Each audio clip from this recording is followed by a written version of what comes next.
ठीक है, बजटिंग में कौन कौन से पार्ट हैं वो हमने जो यस है ना सर। वो क्लियर करने हैं। अच्छा, तो पहले तो हमारे पास पर्पस क्या है, बजट का पर्पस क्या है, आपने ये जो है ना ये देखना है ना। ये आपको मैं अलाउ करता हूँ ना, इसमें हमारे पास आ गया जी कि पर्पस ऑफ बजटिंग आ गया। ठीक है, पहले तो बजट है क्या, ये क्वांटिटेटिव, ठीक है, ठीक है। Yes sir. तो ये क्वांटिटेटिव जो है ना, ठीक है, एक्सप्रेशन, ठीक है, क्वांटिटेटिव एक एक्सप्रेशन होती है ना, जिसमें मतलब हमने यहाँ पे देखिए एक प्लेन होता है ना, ठीक है, आप प्लेन, तो एडवांस में जो हम जो है ना वो बनाते हैं, आप प्लेन इन एडवांस। ठीक है, जैसे हम ये कहते हैं ना कि साल का जो है हम कैश का बजट बनाते हैं।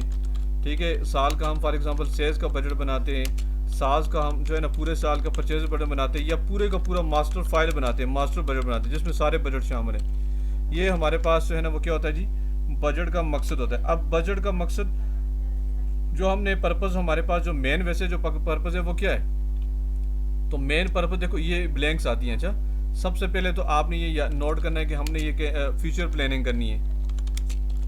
ठीक है, फ्यूचर के लिए प्लानिंग करनी है, एक बात। दूसरे नंबर ये इंपॉर्टेंट पॉइंट है कि कंट्रोलिंग कास्ट।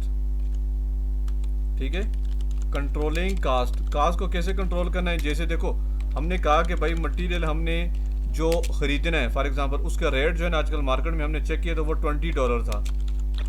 ठीक है, $20 था।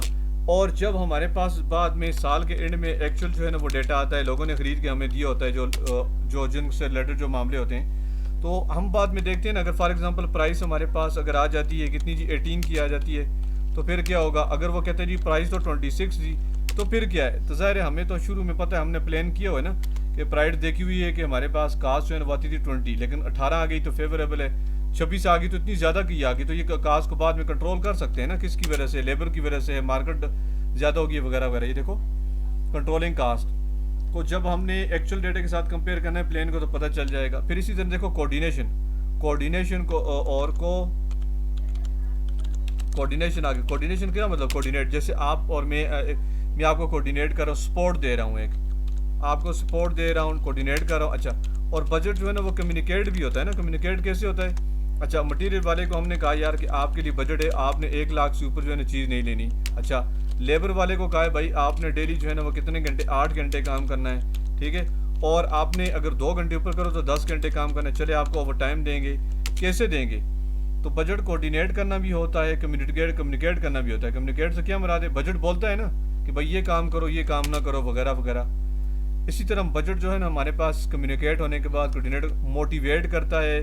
ठीक है, मोटिवेट कैसे करता है, हमें पता है कि भाई हमने 100 यूनिट्स जो है ना वो फॉर एग्जांपल एक दिन में बनाए, तो हमारे जो है ना हमें क्या मिलेगा, फॉर एग्जांपल हमें $200 जो है ना वो क्या मिलेगा जी, बोनस मिलेगा।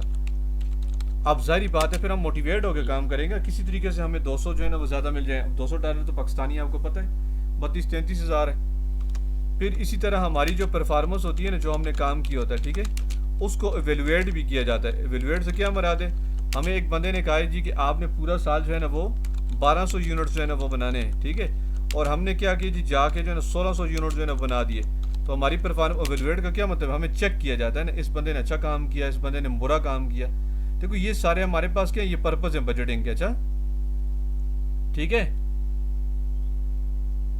Yes sir. अब्बासी। अब देखो आपको ज़्यादातर ये आएगा, yes controlling sir. Cost, future planning, controlling cost, coordination, communication, motivate, performance, evaluation. ये हमारे पास क्या है जी, बजट के जो है ना वो पर्पस आ गए हमारे पास। ठीक है, अब देखो बजट में कौन कौन सी चीज़ें होती हैं। अब यहाँ पे इन्होंने जो बिहेवियरल एस्पेक्ट कहा है ना, देखो बिहेवियर से क्या मराद है, हमारी परफॉर्मेंस अच्छी होगी तो बजट अच्छा होगा, बुरी होगी तो बुरा होगा, ये एक अलग टॉपिक है, इसको फिर इंशाल्लाह ब्लैंक सिर्फ मैं आपको बताऊंगा। बजट हमारे पास देखो 3 किस्म के होते हैं ना, इधर जो लिखे हुए हैं, बाकी तो बहुत सारी किस्में हैं इसकी, 5 में पढ़ेंगे आप। सबसे पहले हमारे पास क्या आ गया जी, इसको हम कहते हैं जी टॉप डाउन। टॉप डाउन से क्या मुराद, देखो हमारे पाकिस्तान में एक जो है ना वो जो है ना वो प्राइम मिनिस्टर है। ठीक है, प्राइम मिनिस्टर कहता है जी कि ऑयल की प्राइसेस जो है ना वो बढ़ जाएं जी, ऑयल, ठीक है जी, प्राइसेस जो है ना वो क्या करना जी, इंक्रीज करो जी। तो जाहिर बात है उसने ऑर्डर दे दिए, तो फिर क्या करेंगे जी, आल उसको एक्सेप्ट करेंगे, तमाम उसको एक्सेप्ट करेंगे। तो ये क्या है हमारे पास, इसको कहते हैं टॉप डाउन। टॉप से एक बंदा ऑर्डर देता है, नीचे तक जो है ना आपको सारी की सारी बातें जो है ना माननी पड़ती हैं, ठीक है। इसको टॉप डाउन जो है ना बजट कहते हैं, ठीक है। अच्छा, टॉप डाउन का मतलब क्या है कि इसको कहते हैं इम्पोज्ड। इम्पोज का मतलब क्या है जी? फोर्स्ड, मतलब जबरदस्ती जो है ना कहते हैं भाई ये काम करो, अगला फिर मजबूर है, करना पड़ता है हमें ना, ठीक है ना। फोर्स बजट आ गया, इसको टॉप डाउन जो है ना बजट। इसमें सिर्फ क्या होता है जी कि डिसीजन मेकिंग फास्ट होती है, फास्ट डिसीजन मेकिंग होती है, ठीक है। कि कैसे एक बंदे से हमने ऑर्डर लाइन दिलवाना है, हमने ऑर्डर, जैसे आर्मी वाले एक ऊपर बैठा हुआ है, हेड बैठा हुआ है, चीफ ऑफ आर्मी, वो ऑर्डर देता है, सारों को मानना पड़ता है। इसके ये 3 नाम आ गए। दूसरा हमारे पास आ गया, उसको हम क्या कहते हैं जी? Bottom up. आपने पढ़ा होगा, ठीक है। बॉटम अप बजटिंग आ गई, इसको कहते हैं पार्टिसिपेटिव। पार्टिसिपेटिव आ गया, इसको डेमोक्रेटिक भी कहते हैं, ठीक है। इसको डेमोक्रेटिक बजट भी कहते हैं, पार्टिसिपेटिव भी कहते हैं हम जो है ना, ठीक है। इससे क्या मुराद होता है? देखो हमारे पास 3 लेवल होते हैं ना, एक हमारे पास स्ट्रेटेजिक लेवल होता है, ठीक है, और दूसरे नंबर पे हमारे पास क्या होता है जी? आपने पढ़ा होगा टेक्टिकल लेवल होता है, दरमियाना जो होता है, ठीक है, टेक्टिकल लेवल होता है। और तीसरा हमारे पास क्या होता है जी? ऑपरेशनल लेवल होता है, ठीक है। 3 हमारे पास लेवल है। तो देखो पहले स्ट्रेटेजिक लेवल में हमारे पास क्या होता है? जो कंपनी के हेड बैठते हैं, ठीक है, ये हेड बैठा हुआ है। टेक्निकल में कौन बैठे हुए हैं जी? हमारे पास मैनेजर्स बैठे हुए हैं, जो उनसे फाइलें लेके आगे जो है ना, ठीक है। ये हमारे पास क्या आ गए? ये डे टू डे वाले आ गए, वर्कर्स आ गए, ठीक है। अब ये वर्कर्स को कहा जाता है कि आप भी अपना बजट बनाएं, ये भी अपना बजट बनाते हैं, ठीक है। और ये प्रेजेंट करते हैं किनको? मैनेजर्स को। तो मैनेजर जो है ना वो अपना बजट बनाते हैं, उनके बजट को दे के फिर ये फाइलें भेज देते हैं किसके पास जी? इसके पास जो है ना फाइल्स आ जाती, और ये कहता है एक्सेप्टेड, ठीक है। मतलब पार्टिसिपेटिव है ना, कि आपकी जो ऑपरेशनल लेवल है ना, टेक्निकल लेवल है, इनको भी जो है कहा जाता है आप बजट में शिरकत करें, ठीक है। नीचे से जो है ना ऑपरेशनल लेवल से टेक्निकल, और टेक्निकल से स्ट्रेटेजिक तक ये चीज़ आती है, और टेक्निकल वाले मानते हैं। लेकिन आपका इम्पोज बजट में ऊपर से नीचे, जैसे ये स्ट्रेटेजिक लेवल वाले ना ये ऑर्डर देते हैं ना, यहाँ पे ये आपको एक ही ऑर्डर देता है, और नीचे तक जो है ना वो आपको ऑर्डर जो है ना, ठीक है, यहाँ से देखो, यहाँ से यहाँ तक ऑर्डर आया ना, यहाँ से ऑर्डर आपको आया, यहाँ तक ये आया, आपने एक्सेप्ट करना है। यहाँ से यहाँ तक ऑर्डर आया और आपने क्या करना है जी? उसको पार्टिसिपेट करना है। तो पार्टिसिपेटर में सारे लोग शामिल होते हैं, और टॉप डाउन में सिर्फ वही शामिल होता है जो बंदा मालिक होता है जो कंपनी का, ठीक है। अच्छा, इसमें एक ब्लैंक आती है इसमें ना, कि आपको पूछा जाएगा जी कि बजटरी स्लैग क्या होता है। क्या कहा मैंने? स्लैग का मतलब क्या होता है ना, देखो हमारे पास लेबर की जो कैपेसिटी है ना, ठीक है, वो कितनी है जी? वो हमारे पास है 1000 आवर्स। हमारे पास 1000 आवर जो है ना वो घंटे जो है ना वो हैं लेबर के पड़े हुए हैं, ठीक है। और हमने यूटिलाइज किया है कितना जी? यूटिलाइज से क्या मतलब है? यूज़ किए हैं 900 आवर्स हमने यूज़ कर लिए। तो मुझे बताओ एक्स्ट्रा कैपेसिटी कितनी है हमारे पास? 100 आवर्स की है ना। देखो 1000 आवर्स के लेबर जो है ना काम कर सकती है, लेकिन लेबर ने अभी तक 900 घंटे काम किया है। मतलब एक्स्ट्रा हमारे पास 1000 में से 100 आवर्स बचते हैं ना, तो जो 100 आवर्स हमारे पास बचते हैं और हम उनको यूज़ कर सकते हैं फ्यूचर में, इसको कहते हैं स्लैक। क्या कहते हैं? स्लैक। तो स्लैक जो होता है ना वो आपका याद रखना पार्टिसिपेटिव बजट में होता है, जिसको आप जो है ना बॉटम अप कहते हैं, ठीक है, ठीक है। पार्टिसिपेटिव जिसको आप क्या कहते हो जी? Bottom up. ये मैं पूछूंगा, अच्छा मैं अभी लेक्चर रिकॉर्ड भी कर रहा हूँ, आपको मैं भेजूंगा भी, आपका भी रिकॉर्ड हो रहा है और स्टूडेंट भी है उनको भी देना है ये। तो बॉटम अप जो अप्रोच होती है ना उसमें ये बजटरी स्लैक आता है एक बात। अब इस बजटरी स्लैक से क्या मुराद है? देखो आपको बस ही कहा जाता है कि जी आपको मैं कहता हूँ जी कि जो है वो मुझे बजट बना के पेश करें ना। आप क्या करें? आपको पता है कि कल जो है ना कास्ट हमारी टोटल आती है 1 लाख आती है, तो आप क्या करेंगे? मुझे जो है ना वो 1,30,000 का जो है ना वो बजट बना के भेजेंगे, ठीक है। 1,30,000 का बजट क्यों बना के भेजेंगे?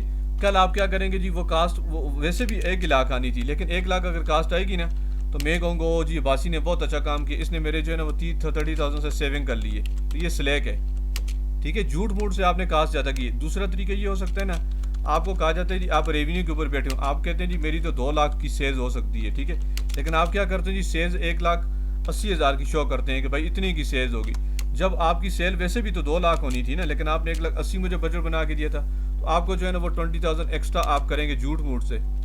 मतलब आप कास्ट को ज़्यादा शो करेंगे ये पार्टिसिपेटिव बजट में, और जो रेवेन्यू है ना उसको आप जो है ना, ठीक है, उसको आपने क्या करना है जी, कम शो करना है। तो ज़ाहिर है जब कास्ट ज़्यादा शो करेंगे, रेवेन्यू कम शो करेंगे, इसको बजटरी सिलेक्ट करते हैं। तो ये किस में होता है जी, आपका जो है ना वो बॉटम अप अप्रोच जो होती है उसमें होता है। अच्छा, डन है इंशाल्लाह। ओके।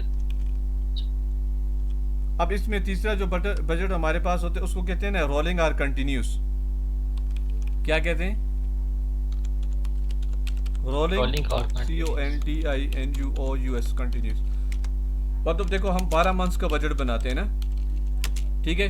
जब एक मंथ गुजर जाता है ना, तो उसमें से एक मंथ जो है ना वो वाला निकाल देते हैं जो गुजर गया। जैसे पिछला मार्च का गुजरा, नेक्स्ट ईयर का जो है ना वो एक ईयर जो है ना वो ऐड कर देते हैं, ठीक है। मतलब हमेशा 12 महीने का ही होता है, लेकिन एक महीना जब गुजरता है तो उसको निकाल देते हैं, अगला महीना ऐड कर देते हैं। इसको क्या कहते हैं हम जी? इसको रोलिंग बजट या कंटिन्यूस बजट कहते हैं। ये अपडेट होता रहता है। अच्छा, ये अप टू डेट अपडेट होता जाता है। जो चेंजिंग हमने लानी है वो लाते रहते हैं साथ साथ। डन है ये। अब क्या है जी, how budget are prepared, budget कैसे बनते हैं, ठीक है। हाउ बजट आर, ठीक है, प्रीपेड। तो सबसे पहले बजट बनाने के लिए हम क्या करते हैं जी, याद रखना बजट कमेटी बनती है, ठीक है। सबसे पहले क्या बनती है जी, बजट कमेटी। अब उसमें कौन कौन होते हैं जी? एक होता है हेड कंपनी का, ठीक है। दूसरे नंबर पे MA होता है, कौन सा जी? मैनेजमेंट अकाउंटेंट, ये मैनेजमेंट अकाउंटिंग है ना। उसके बाद कौन लोग होते हैं जी? फंक्शनल हेड होते हैं, functional budget holders. Functional budget holder कौन कौन से होते हैं? देखो सेल्स बजट वाला भी इधर होता है, परचेजेस वाला भी इधर होता है, ठीक है, अकाउंट्स वाला भी इधर होता है, और कैश वाला भी होता है। ये सारे लोग बैठे होते हैं, ठीक है। ये बजट कमेटी में शामिल होते हैं। पहला पॉइंट ये आ गया। पहले पॉइंट में कंपनी का मालिक, कंपनी का मैनेजमेंट अकाउंटिंग और फंक्शनल हेड सारे बैठे होते हैं, पहला पॉइंट। दूसरे नंबर पे देखो बजट का मैनुअल बनता है, ये इंपॉर्टेंट पॉइंट है, इसकी डेफिनेशन आती है, मैं क्वेश्चन भेजूंगा आपने वो देखनी है। अच्छा, बजट का मैनुअल जो है ना वो बनता है। इसमें सबसे पहले हो गया बजट मैनुअल में कि आपको इंस्ट्रक्शंस होती हैं, ठीक है। बजट मैनुअल में क्या होती है जी? इंस्ट्रक्शंस होती हैं, जिसको आप मिनट्स भी कहते हैं। अच्छा, मिनट्स भी कहते हैं क्या जी, कि बजट को आपने कैसे प्रिपेयर करना है, ठीक है, और कैसे जो है ना वो यूज़ करना है, उसके लिए इंस्ट्रक्शंस होती हैं, सारी की सारी बजट में मैनुअल में लिखी होती हैं। फिर उसके बाद देखो इसमें ऑर्गेनाइजेशन का चार्ट भी बनाया जाता है कि कौन कौन किसको जो है ना रिपोर्ट करेगा, ठीक है, और कौन कौन क्या क्या जो है वो मामलात करता है, ठीक है जी। ये देखो it give also give the detail responsibilities, responsibility including chart हो गया, लिस्ट ऑफ बजट होल्डर, ठीक है जी। इसमें क्या जी, रिस्पॉन्सिबिलिटीज, हर एक की रिस्पॉन्सिबिलिटी जो है ना, ठीक है, वो फिक्स की जाती है कि कौन कौन जिम्मेदार है। ऑर्गेनाइजेशन का चार्ट, बजट का जो है ना वो मिनट्स के इंस्ट्रक्शंस वगैरह, ये सारी की सारी चीज़ें आपने बजट मैनुअल में शामिल करनी है। पहले बजट कमेटी, फिर बजट मैनुअल, याद रहेगा? याद रहेगा? ठीक है। हमने लिमिटिंग जो है ना वो फैक्टर देखना है। लिमिटिंग फैक्टर से क्या मुराद है?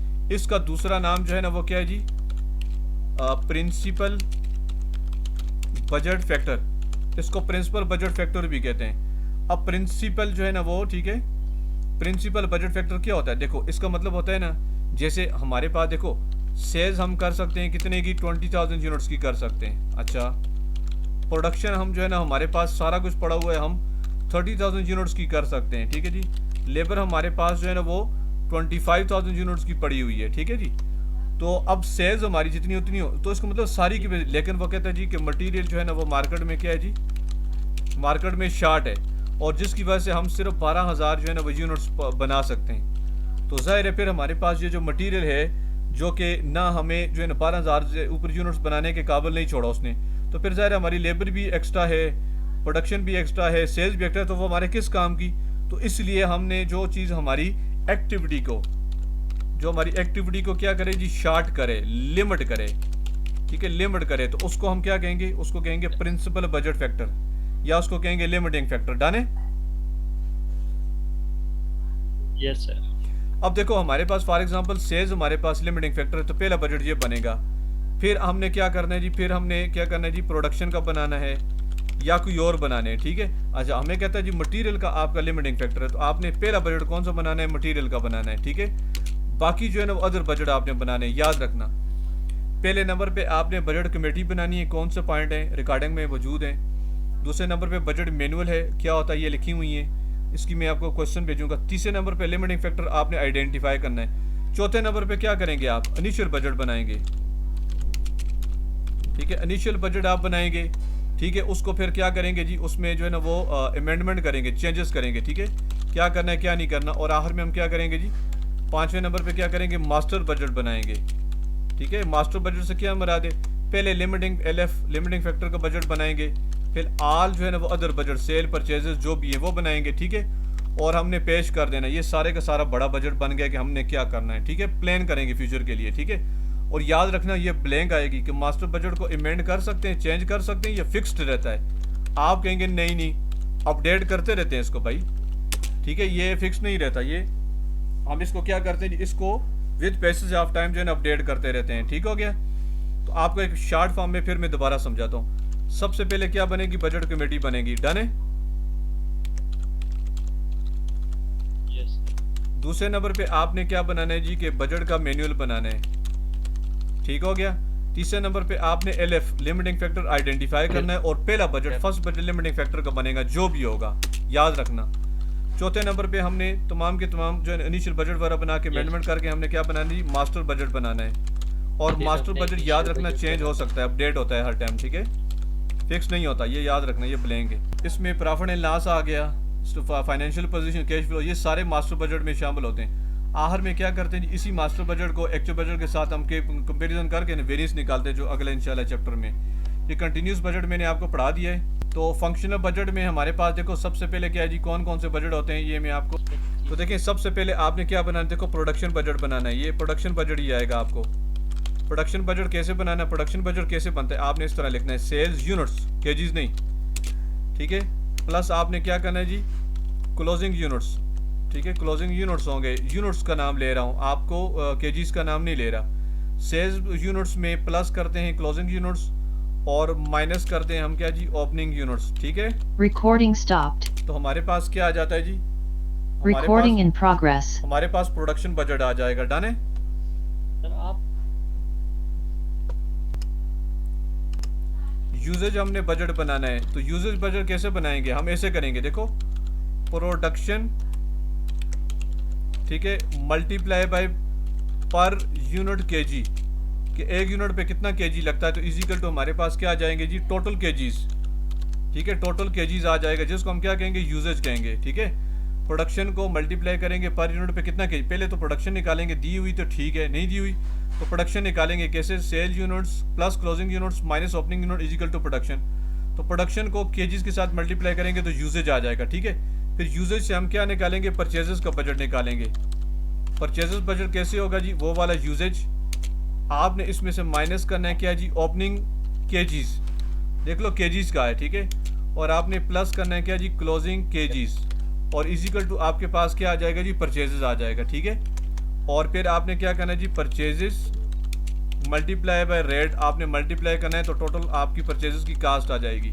एक तो ये बजट है, अच्छा ये मस्ट है, ये बहुत ज़रूरी है। ठीक है, अब एक क्वेश्चन फॉर एग्जांपल आपको मैं बताऊंगा, आपने वो कर लेना है कि आपको क्वेश्चन में जो कहेगा ना प्रोडक्शन कितनी है, और प्रोडक्शन से आपने क्या करना है जी, ठीक है, आपने केजीज को निकालना है, और केजीज से ये देखो, ये चले आपको बताया हुआ है ऑलरेडी, ये देखो ये क्वेश्चन फॉर एग्जांपल इन्होंने दिया हुआ है कि अब यहाँ पे हमारे पास सेल्स दी हुई है 5000 और 1000 रिस्पेक्टिवली आगे पीछे। अब ओपनिंग इन्वेंट्री है पीएस की, देखो पीएस की देखो, ये कहते हैं ओपनिंग इन्वेंट्री 100 है और क्लोजिंग जो है ना 1100 है, तो ज़ाहिर है सेल्स हमारे पास 5000 है, तो सेल्स में आपने क्या करना है जी, ओपनिंग को माइनस करना है 100, 4900 हो गया, और 1100 को ऐड करना है तो आपके पास 6000 हो जाएगा। ये देखो ये प्रोडक्शन आ गई, ये देखो।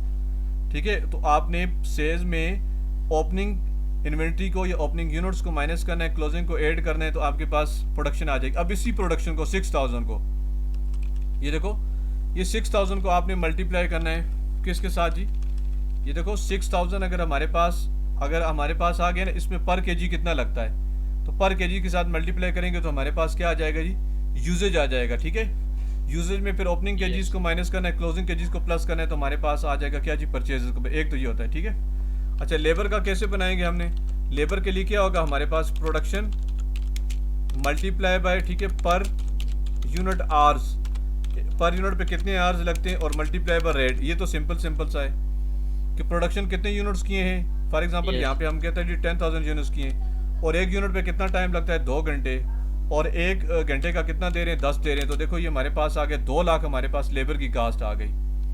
इसी तरह फैक्ट्री ओवरहेड का कितना ईजी है कि प्रोडक्शन यूनिट हमें दिए होंगे, ठीक है, मल्टीप्लाई बाय इसके साथ हम क्या करेंगे आवर्स, और मल्टीप्लाई क्या करेंगे जी रेट। जैसे ऊपर हमने किया जी 10,000 हमारे पास यूनिट्स हैं, 2 घंटे लगते हैं, ठीक है, और हमारे पास जो रेट वो जो है ना वो कितना है जी 6 है, तो हमारे पास ये फैक्ट्री ओवरहेड का आ गया, ठीक है। तो ये हमारे पास ये देखो ये लेबर हो गया, FOH हो गया और परचेजेस हो गया। तो ये तो बहरहाल इसको आपने लाजमी याद करना है। पहले नंबर पे कौन सा कि प्रोडक्शन कैसे निकालनी है, प्रोडक्शन बजट। दूसरे प्रोडक्शन को मल्टीप्लाई करना है केजीज के साथ तो यूजेज आ जाएगा। फिर उस यूजेज में से आपने क्या करना है जी परचेजेस निकालनी है। ये एक आपके पास मस्ट इसका क्वेश्चन आता है। बाकी जो Recording stopped. तीसरा जो पॉइंट है हमारे पास वो जो है ना कैश बजट आ गया, Recording in progress. ठीक है। अब देखो कैश बजट क्या है, कैश फोरकास्ट होता है, इसको कहते हैं एस्टिमेट। फोरकास्ट को एस्टिमेट कहते हैं और कैश बजट को कमिटमेंट कहते हैं। जब कमिटमेंट टू प्लान मतलब एक एक्शन आपने लेना है, एक्शन आपने लेना है। अब कैश बजट कैसे तैयार करते हैं, एक छोटी सी एग्जांपल यहाँ पे मैं बताता हूँ आपको। अब इन्होंने रिसीव पेमेंट जो भी लिखा हो हमारा उससे मकसद नहीं है, ठीक है। अब ये क्वेश्चन देखेंगे, ये जैसे क्वेश्चन है, देखो जनवरी में हमारी सेल्स है 6000, फेब में हमारी सेल्स है जो है ना वो 8000, और मार्च में हमारी सेल्स जो है ना वो 4000 है, और ठीक है आगे जो है ना वो 5000 आ गए। अब मैं इधर ही सॉल्व करता हूँ, आप ज़रा गौर से देखें। यहाँ पे आपको कहता है जी कि बताओ, ये देखो यहाँ पे मालूम किसका करना है और कैसे सॉल्व करना है। ये क्वेश्चन एग्जाम में आएगा इंशाल्लाह, इस तरह का आएगा। ये देखो मांग किसका रहा है कि आपने किसका जी रिसीव जो है ना वो रिसीवेबल निकाले, पैसे निकालने अप्रैल के। अप्रैल कौन सा मंथ है, ये ज़रा आप गौर से देखेंगे, ये आ गया, ठीक है। अब यहाँ पे ये टर्म्स एंड कंडीशन ये आ गई। अब इनको टोटल करो तो ये देखो 45 प्लस 40 ये हो गया 85, और प्लस 10 95% ये हो गया, और 5% आपका बेड हो गया। ये 100 पूरा हो गया। बेड का तो इससे कोई कंसर्न नहीं, याद रखना, ठीक है, बेड से कोई कंसर्न नहीं। अब यहाँ पे देखो निकालना किसका, अप्रैल का निकालना है। तो ये टर्म्स एंड कंडीशन पड़ जाए, कहते हैं in the month of sale, जिस महीने में सेल करना है उसका 10% हमें मिलेगा। मतलब सेम मंथ में 5000 का 10% निकालो, कितना बनता है जी 500 हमें मिलता है, ठीक है, एक बात। दूसरे नंबर पर कहते हैं ना इन द मंथ आफ्टर सेल। तो अब आप मुझे बताएं जी अप्रैल किसका आफ्टर है, मार्च का है ना, ठीक है, मार्च का आफ्टर जो है ना वो ये इस मंथ में सेल हुई है ना। अब मालूम हमने सर अप्रैल का करना है, तो आफ्टर सेल मतलब मार्च का जो 40% जो पैसे हैं ना वो हमें अप्रैल में मिलेंगे। तो आपने क्या करना है जी इसका 4000 का 40% मालूम करना है, तो वो कितना बनता है 1600, कितना बनता है 1600 आ गया। अब ये देखो ये कहता है ना 2 मंथ्स आफ्टर सेल, मतलब अब जो अप्रैल है ना वो दूसरा मंथ किसका है, तो वो फेब का है। इस महीने में सेल हुई है ना, तो ये पहला और ये दूसरा मंथ हो गया, ठीक है, ये आ गया। तो इसका कितने परसेंट मिलेगा जी 45। तो आपने इसका 45% जो है ना निकालना है और यहाँ पे ऐड कर लेना है तीनों का, ठीक है। इन तीनों को आपने ऐड करके बता देना है कि भाई ये हमारे पास अप्रैल में इतने पैसे मिलेंगे। ये हमारे पास क्या होता है जी कैश बजट होता है। क्लियर है, ठीक है, ये इस तरह की चीज आएगी। अब ये आपको एग्जांपल करनी पड़ी। ये देखो 500 सेम मंथ में, और पिछले महीने के मार्च का हमें जो है ना वो फॉलोइंग मंथ हमारा है, तो ये 1600 हो गया। 2 महीने मतलब फरवरी में जब सेल करेंगे तो मार्च और अप्रैल हमारा सेकंड मंथ है, तो 45 पर ये 36, तो टोटल हमें 5700 जो है ना वो मिलेगा। इसी तरह पेमेंट का भी यही हिसाब किताब है, और उसके बाद जो है ना रिसीव का भी यही हिसाब किताब है। अच्छा ये हमारे पास क्या आ गया जी, ये कैश बजट आ गया, ठीक है। अब इसमें आपको एक क्वेश्चन जो है ना मैं 1 मिनट बताता हूँ। अब ये देखो ये कहता है ना सेल्स हमारे पास है 7200 और बी की है 12500। अब 7200 में 620 हमने माइनस करना है और 550 हमने ऐड करना है, प्रोडक्शन आ जाएगी। 12500 देखो ये अभी मैं आपको करके दिखाता हूँ। ये देखो 7200 हमारे पास सेल्स है, तो ये देखो इसमें ये डालेंगे यहाँ पे हमारे पास, हम यहाँ पे डालेंगे ये 7200 हमारे पास सेल्स आ गया, ठीक है। हमने कहा था क्लोजिंग यूनिट्स को प्लस करेंगे। ये देखो क्लोजिंग यूनिट हमारे पास कितने 550 हैं, ठीक है। तो हमने 550 को प्लस करना है और माइनस ओपनिंग आ गए 620। तो ये देखो हमारे पास प्रोडक्शन कितनी आ गई आपके सामने, ठीक है। क्लोजिंग यूनिट्स को आपने ऐड करना है और ओपनिंग को आपने जो है ना ये माइनस करना है, ठीक है। ओपनिंग को आपने माइनस करना है। पहला दूसरे का क्या आ गया जी 12,500 आपके पास जो है ना क्या आ गया जी, प्रोडक्शन आ गई, सॉरी सेल्स आ गई 12,500, ठीक है। इसमें आपने क्या करना है जी, प्लस करना है किसको जी, क्लोजिंग जो है ना वो यूनिट्स को। प्लस तो क्लोजिंग यूनिट्स हमारे पास ये गिवन है, देखो कितने हैं, ये हमारे पास आ गए 1000, ठीक है। और 1000 आपने क्या करना है जी, इसमें देखो ये हमारे पास 1000 आ गए, end of the inventory closing inventory आ गया 1000, और उसमें से माइनस जो है ना वो आपने ओपनिंग इन्वेंट्री को या यूनिट्स को, ये देखो ये आपकी प्रोडक्शन आ गई। ये दोनों प्रोडक्शन आपके पास दस्तियाब है, पहले की 7080, दूसरे की 12600, ये जो है ना प्रोडक्शन आ गया। अब देखें इसमें हमें जो है ना वो क्या कहता है, देखो कि हमें कहता है जी आपने मालूम करना है क्या जी, केजीज मालूम करने हैं, यूजेज मालूम करना है, यूजेज। तो हमने प्रोडक्शन को मल्टीप्लाई करना है, ये देखो रॉ मटेरियल 1 और रॉ मटेरियल 2, ठीक है, दोनों मटेरियल हमें लगते हैं। तो देखो हमने पहले जो है ना 0.3 और 0.6 तो 0.9 हो गया। तो इस प्रोडक्शन को हम क्या करेंगे, यहाँ पे लेके आएंगे, पहले का कितना जी 7080 आ गया और मल्टीप्लाई बाय 0.9, तो ये आ गया यूजेज पहले का। दूसरे का 12600 आ गया और मल्टीप्लाई बाय 0.9 दूसरे का, ये तो ये यूजेज आ गया, ठीक है, ये यूजेज। तो प्रोडक्शन को केजीज के साथ मल्टीप्लाई करोगे तो यूजेज आ जाएगा। अब यूजेज हमारे पास कितना है जी, देखो 6372 और दूसरे का कितना जी 11340, ठीक है। इसमें से आपने ओपनिंग केजीज को माइनस करना है, क्लोजिंग केजी को प्लस करेंगे तो परचेजेस आ जाएगा, ठीक है। ये इस तरह की चीज़ें जो है ना एग्जाम में आएंगी, ये आपको मैं अभी और भी सिखाऊंगा। जैसे ये देखो ये क्वेश्चन दिया गया है ना आपको, यहाँ पे ये प्रोडक्शन नज़र आ रही है,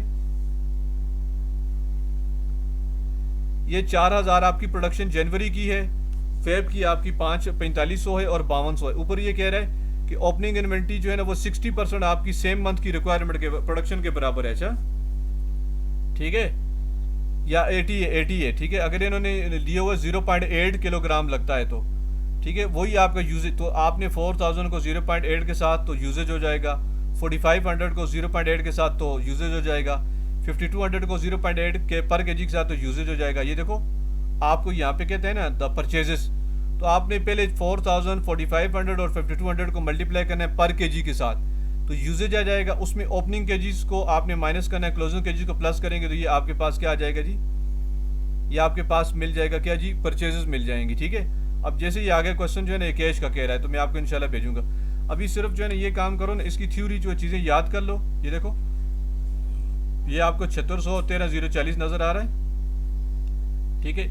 ये अब दूसरा जो है ना रिक्वायर टास्क 1 है ना, हमने वो जो पिछला क्वेश्चन था मैं आपको भेजता हूँ, इस क्वेश्चन को आपने ये क्वेश्चन करना है। अच्छा ये 2 क्वेश्चन भी मैं आपको भेजता हूँ और बाकी ये थ्योरी भी जो मैंने आपको समझाई है आपने आज करनी है, अच्छा ठीक है।